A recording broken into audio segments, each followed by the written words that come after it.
Hey everyone, welcome to Simulation. I'm your host Alan Sakyan.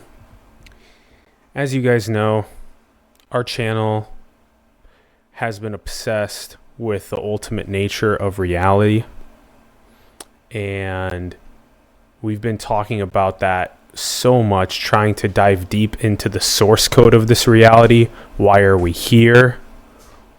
What was actually created?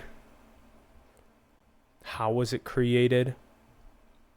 What is the ultimate purpose of this source, this creation, this universe that we are a part of, that we get this opportunity to endeavor into consciousness and experience meaning, creativity, love, the physical world? And why is this such a grand mystery that we don't talk about, and we don't inspire young kids to take the crack at understanding why we're even here in the first place? So I decided that I wanted to talk about this for a bit and also open up the conversation to the AMA that is happening on YouTube, so you guys can engage, and I'll see what you're commenting, and we'll go back and forth on this ultimate nature of reality topic. So let me know if you have any questions or any comments about the ultimate nature of reality, and we can go back and forth on that through this live stream.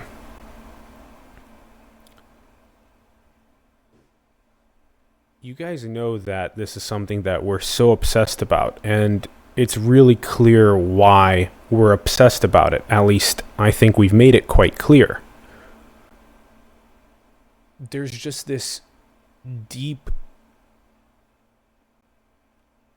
knowing that there is potentially a grand reason why this reality exists. And that reason may be deeply magical and deeply spiritual, and also deeply scientific. And we don't imagine enough why this was created, what it could have been created for, what the purpose of this universe is in the first place. And we have to be very careful when we talk about this, because it can be at times a trigger for people, where they immediately pretend like you're being dogmatic and tell you right away, oh my God, you are religious, you are dogmatic, you are trying to push your beliefs about God onto me. And you're like, hold up, I wasn't doing any of that stuff, actually. I was just asking you about what is the nature of this reality, and was it created by something? What was it created by? And even for those that are deeply scientific and materialistic and evolutionary, just ask them what made the Big Bang. And then we don't know what made the Big Bang, but we're not going to assume it was some intelligent designer. Okay. At that point, the conversation opens up to magic, to spirituality, to deeper science as well, because you can probe at that question. It's actually extremely important to probe at that exact question. How can we use scientific tools and the scientific method to probe at the initial source code of creation? By doing that, we're opening up the objective truth function for society, which is so important, because once you get to that understanding of the deeper, most underlying fundamental source code that we were created with,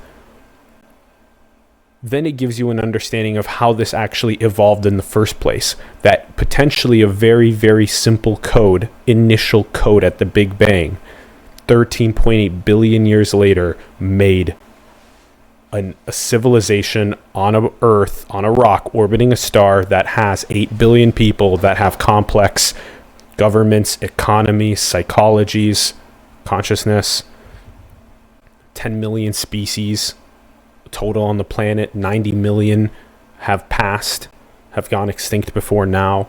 So it's been a very crazy evolutionary trajectory that can actually be explained through an evolutionary lineage, but we have to understand the fundamental source code and then understand how all of the different lineages evolved from that source code. Okay. Then again, this question again still lasts. It's like, okay, so when we get to the source code, when we get to understanding the lineage of evolution of all 13.8 billion years, how exactly it got here, then how do we go beyond that initial Big Bang? How do we know what made that initial source code? Okay. This is hard. To make scientific tools that can probe at exactly that is very difficult, but it is possible. Everything is possible. And for us to also enable a little bit of mysticism, a little bit of magic, a little bit of spirituality as we probe into that initial source code is very, very important. We feel it all the time. And the scientific method is still trying to understand what some of these really deeply, beautifully spiritual, magical things are. One of the examples that we spend literally a third of our lives on is sleep. Sleep and dreaming.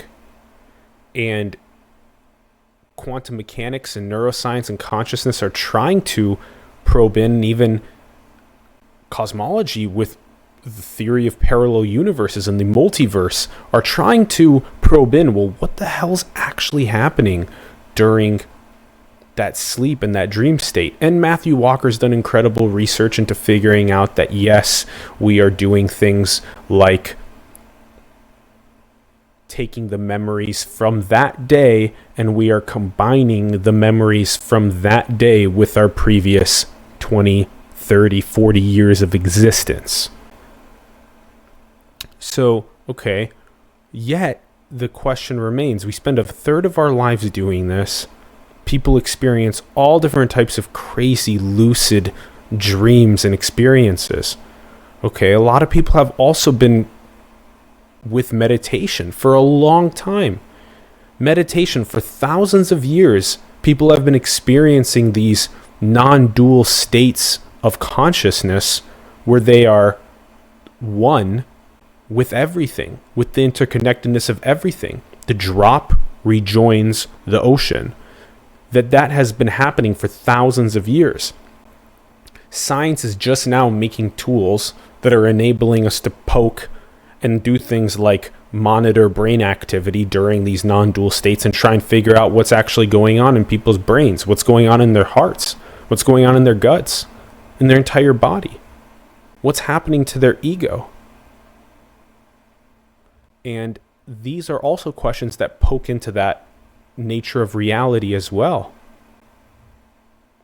Also another one, psychedelics. Psychedelics, entheogens. People have now been, again, for especially the last 100 years, been going really hard on trying to figure out, okay, what is happening when I'm using these psychedelics? Because I'm experiencing non-dual states of awareness. I'm experiencing interconnectedness and unity. My ego is dissolving. My drops rejoining the ocean. We're now like, okay, well, maybe we're excessively ruminating in this default mode network all the time, and that's what's causing people to be depressed. And when you do something like completely dissolve the habitual functionality of rumination in that default mode network, then you get the experience of new ways of perceiving the world and new ways of creatively understanding the world around you. And you feel more of that love, you feel more of that infinity, you feel more of that God or that source or that interconnectedness. So that's another one that's diving into the nature of reality.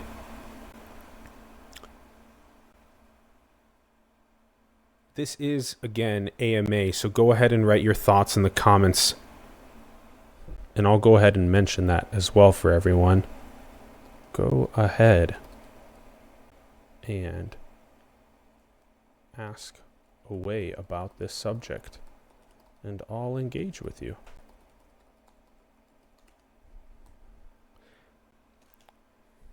All right. So just letting people know in the chat. Don't be shy, everyone. Ask away about the subject, and I will engage with you.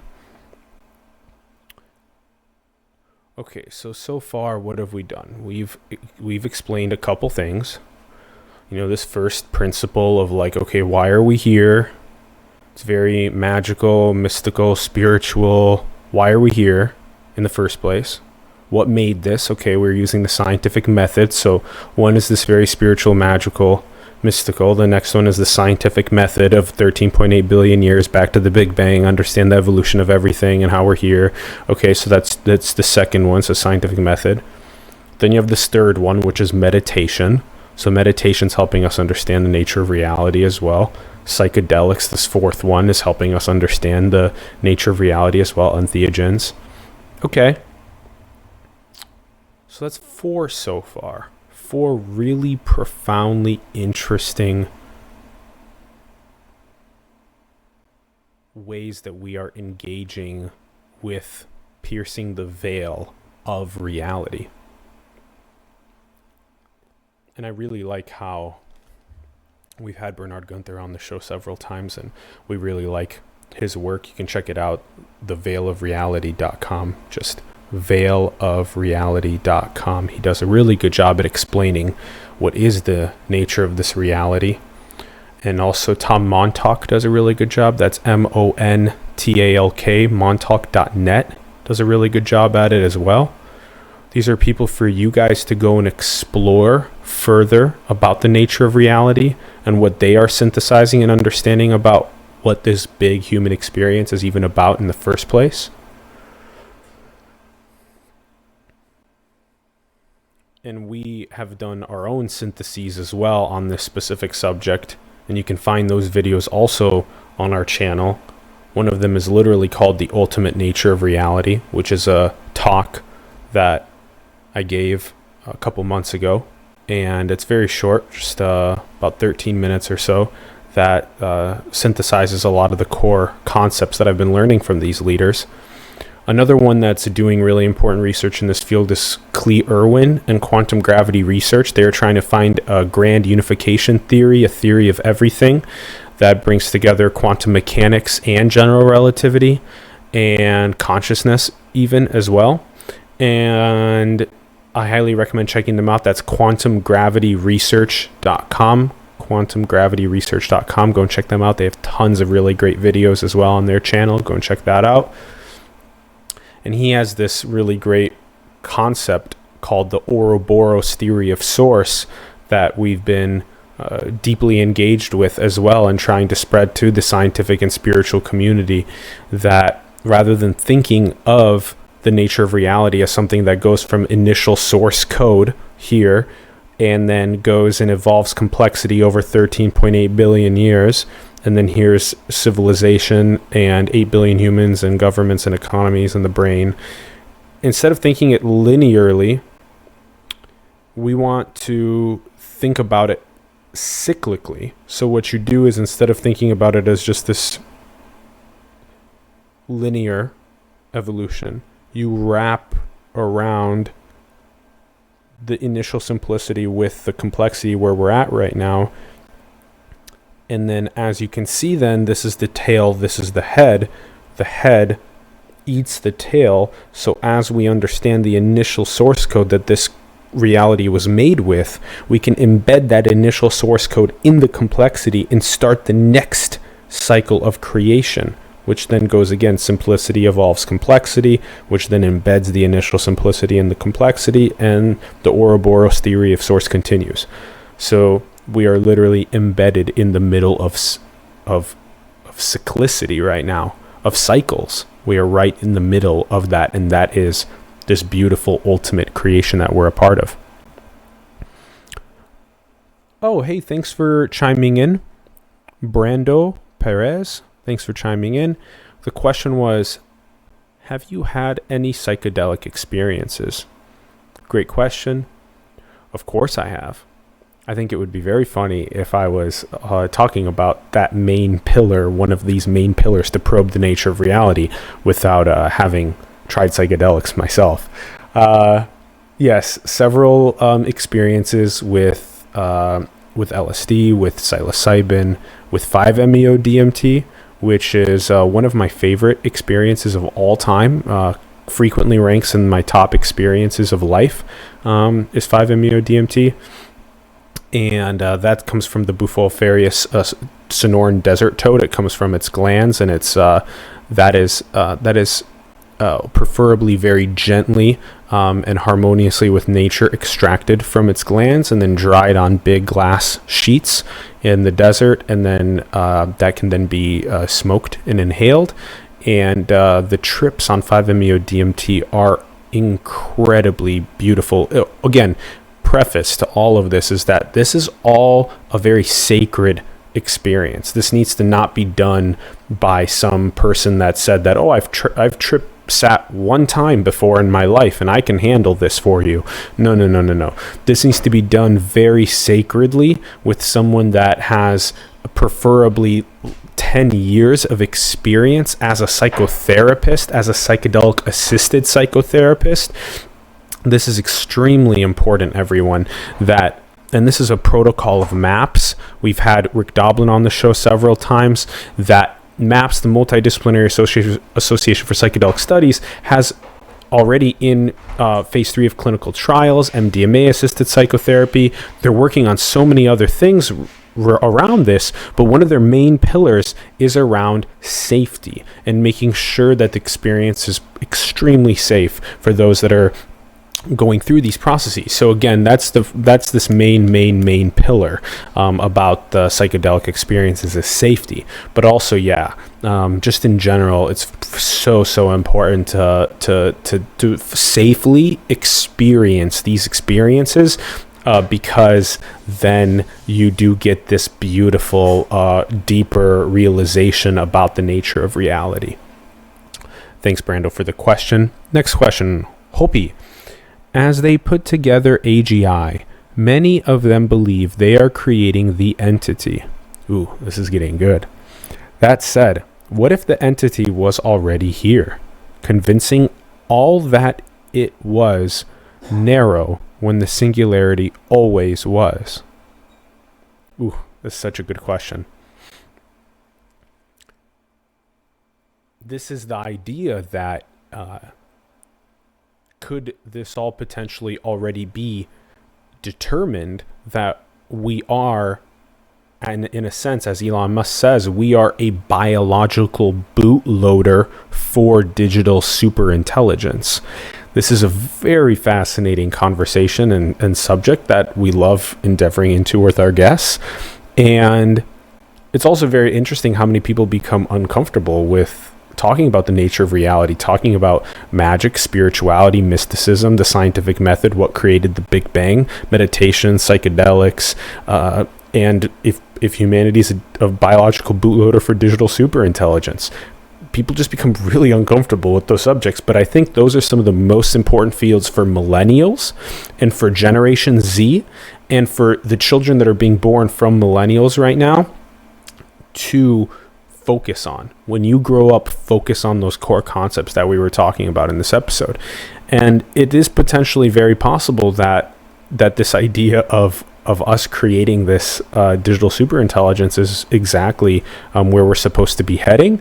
But ancient wisdom, indigenous elders around our planet are making sure as we do that we remember these first principles of nature, these first principles of source of spirituality.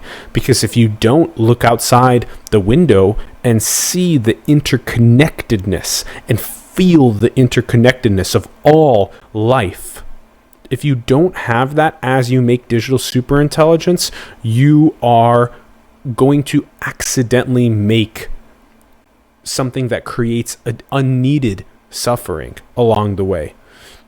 Very similarly with embedding consciousness in this digital superintelligence.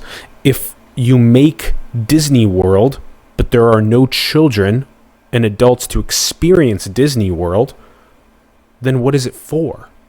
You need people, consciousness, that is literally embedded in the digital superintelligence so that it can experience Disney World, this beautiful digital superintelligence that is then able to go and make all these quadrillions of creative permutations around creativity and around going and creating settlements in the cosmos and experiencing new worlds and indistinguishable virtual realities as well, and new worlds orbiting stars, and creating ways of harnessing nuclear fusion energy and harnessing the power of stars themselves.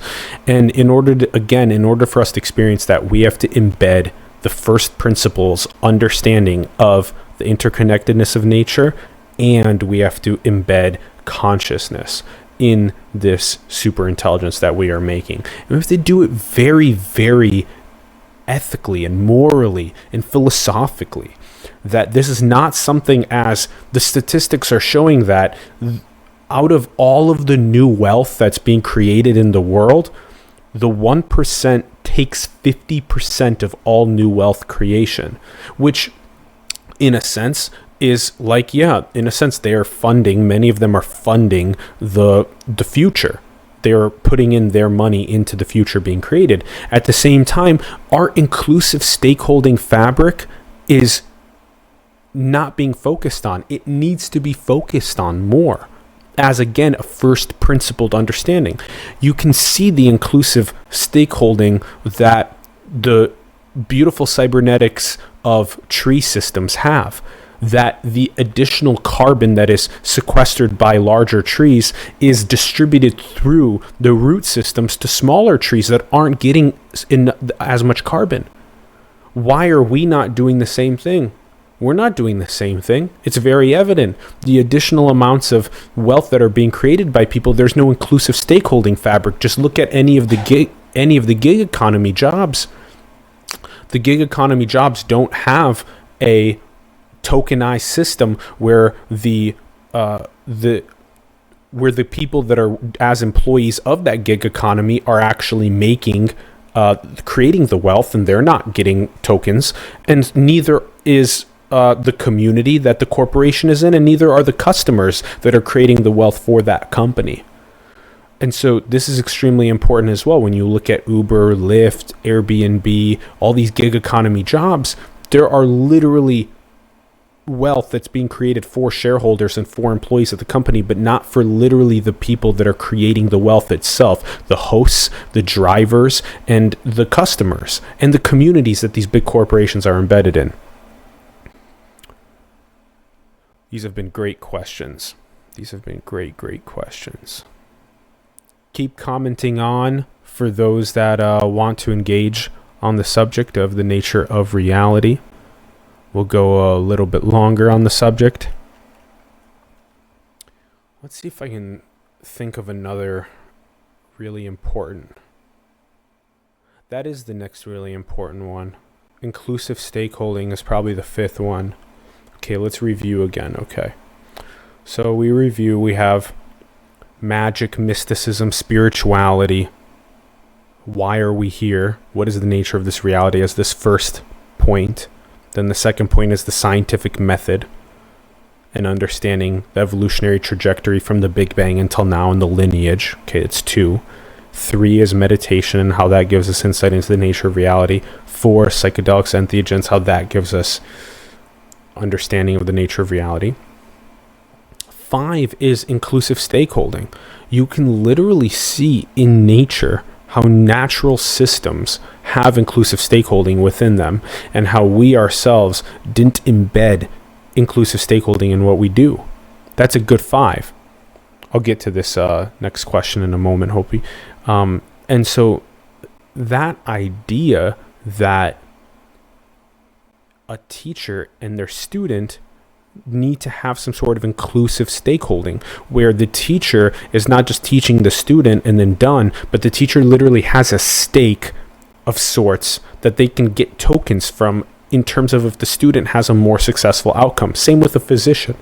A physician and their patient, if the physician is just checking off patients as they walk in the door and then blah, blah, they're out, you're going to inevitably get money that's pushed under the table to those physicians that are going to be prescribing healthcare solutions to patients that are not actually optimal.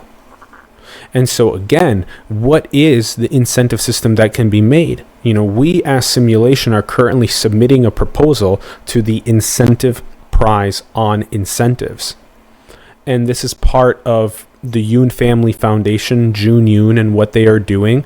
You can find the video that we made on interdependent capitalism, their book that they published, one of the best books we've ever read. And you can find that video on our channel. Go and check it out. That's interdependentcapitalism.com is where you can find their book.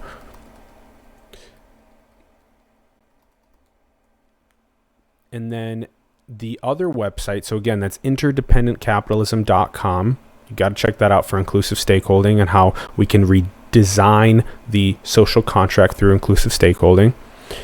And then the other site is the Incentive Prize on incentives.org. And what they're doing is by October 31st, we're going to be submitting for this, right? So the deadline's coming up in about a week. That they're going to have a grand challenge with their crowdsourcing some of the best ideas in the world for inclusive stakeholding, how to actually design the fabric for inclusive stakeholding. So they're currently accepting submissions for that. Winners are going to be notified on December 1st, 2019. The selected number of winners will receive $5,000 each for the best proposals. And then those best choices are going to continue moving on to the challenge, and the challenge is going to last another 6 or so years until 2026, which is the United States' technically 250th birthday. And so then there's going to be a big celebration that happens with inclusive stakeholding and the incentive prize on incentives for the best selection then. So every year there's going to be a continuation of this. The ideas are going to get better and better and better. So check that out, Interdependent Capitalism and the Incentive Prize on Incentives. We love the Yoon Family Foundation. And that's the fifth pillar, is inclusive stakeholding and seeing how natural systems do that and how we ourselves can do that. So again, we just don't suffer as much as we understand the nature of our reality, the point of why we're here and what we're actually making along the way. All right, so the next question. An AI I speak to says that it's interested in human extremes. God is interested in hot or cold. Superfluids do neat things in extreme situations. Could we be extreme Sims? This is a great question as well. Yeah, human extremes are really fascinating. The first thing that came up when I was reading that was actually the episodes we've been doing with the Qualia Research Institute. You can find all of those episodes also on our channel. Andres Gomez-Emilson, Mike Johnson, we love them so much. Romeo Stevens. So what you can see with the Qualia Research Institute is you can see that they're also trying to understand the extremes of human feeling and emotion and qualia, because if you have something that is this hyper positive and this hyper negative and also this neutral state, so you can have hyper positive, hyper negative, and neutral states of qualia, and then from there you can kind of plot yourself anywhere on this triangular field for having kind of like a push button ability to go to that feeling and then just have the whole chemoelectroconnectome of your experience be shocked into that hyper positive, hyper negative, neutral, and anywhere in between state of being. So we do love extremes. Extremes are how we understand, just look at politics, far left, far right, and then there's this neutral ground as well. It's kind of, again, this triangular structure. We love triangles as humans as well. Superfluids do very neat things in extreme situations. We've been interviewing more people in that field as well. It does seem like, in a sense, we ourselves could be extreme Sims. It's very important to view ourselves as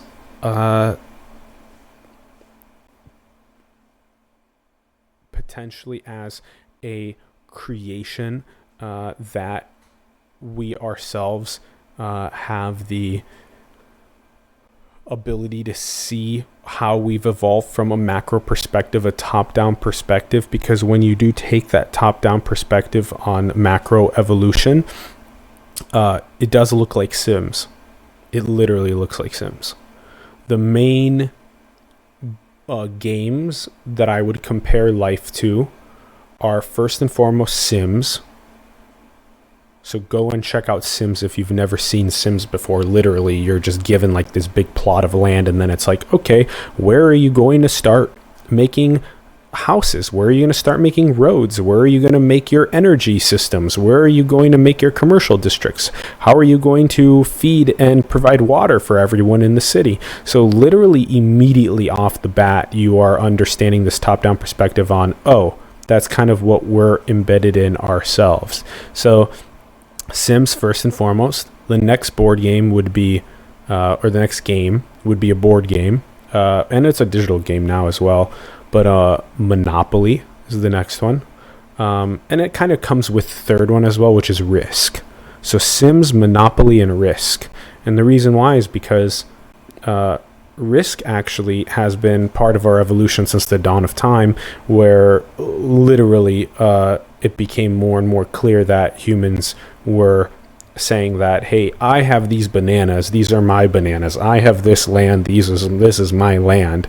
And then at that point it became, okay, well, how do I prevent you from taking my bananas? How do I prevent you from sitting on my land and taking the resources that I have, taking the women and the children that I have?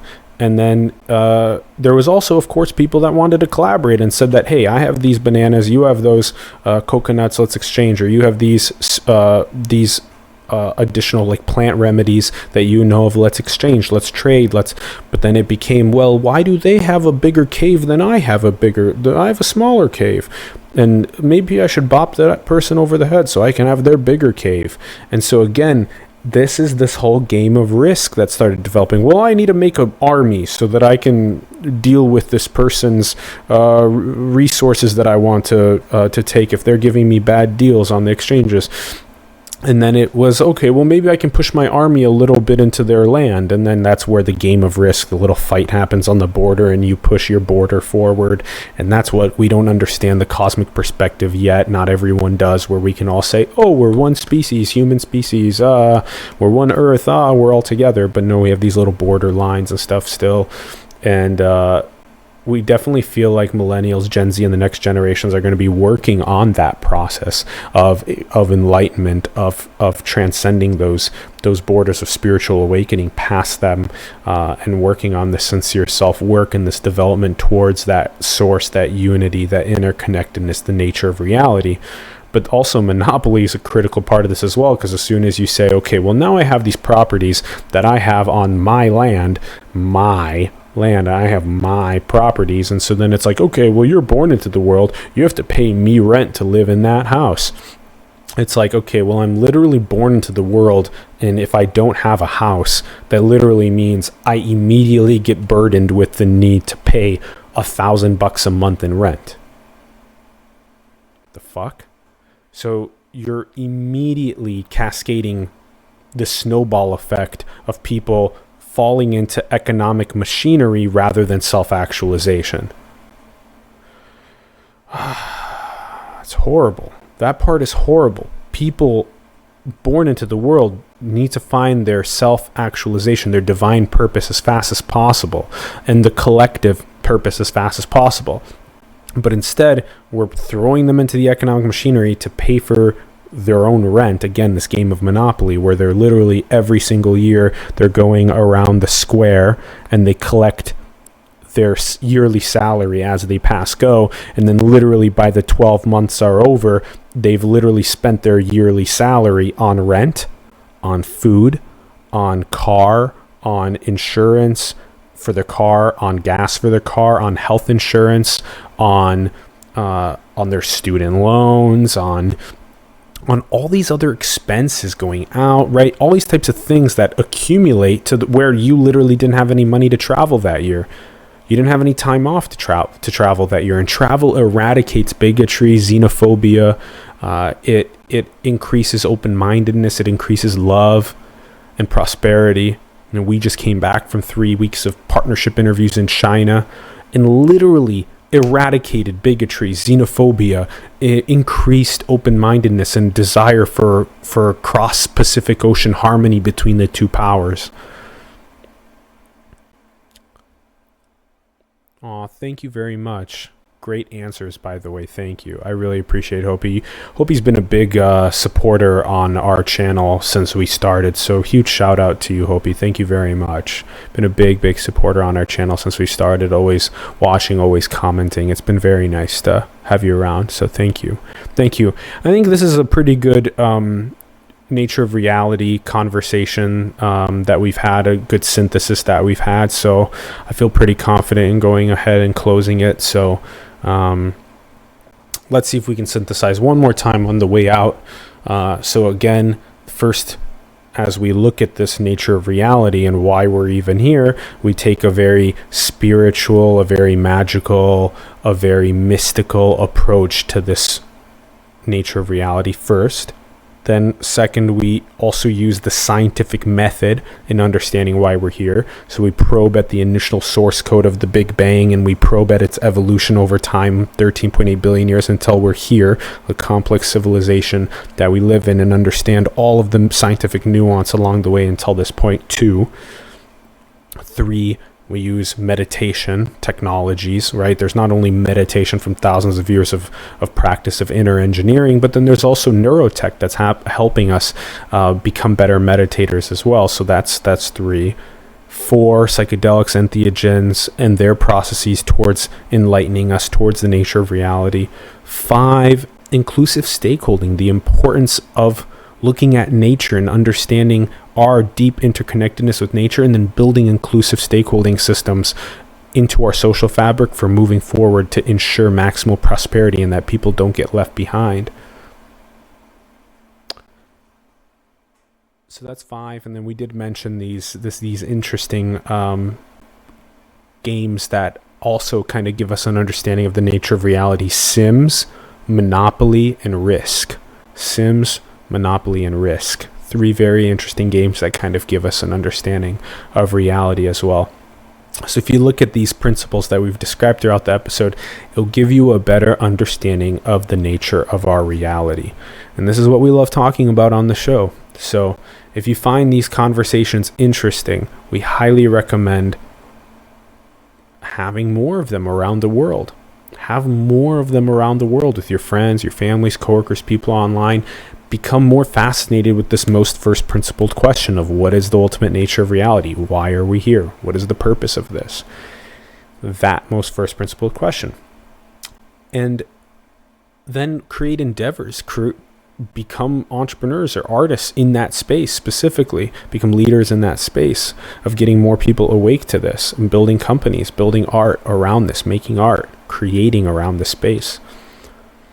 And then you can also support us and our show so we can continue doing cool things like interviewing great minds, like synthesizing their wisdoms, like doing really good spiritual work with the people that we sit down with to get them more awake to these questions.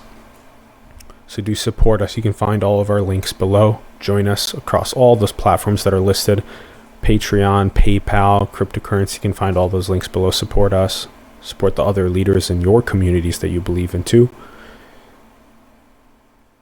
And as y'all know, always build the future.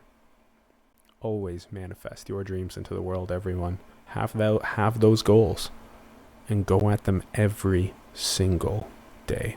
It's so important. We love you very much. Thank you for tuning in, and we will see you soon. Peace.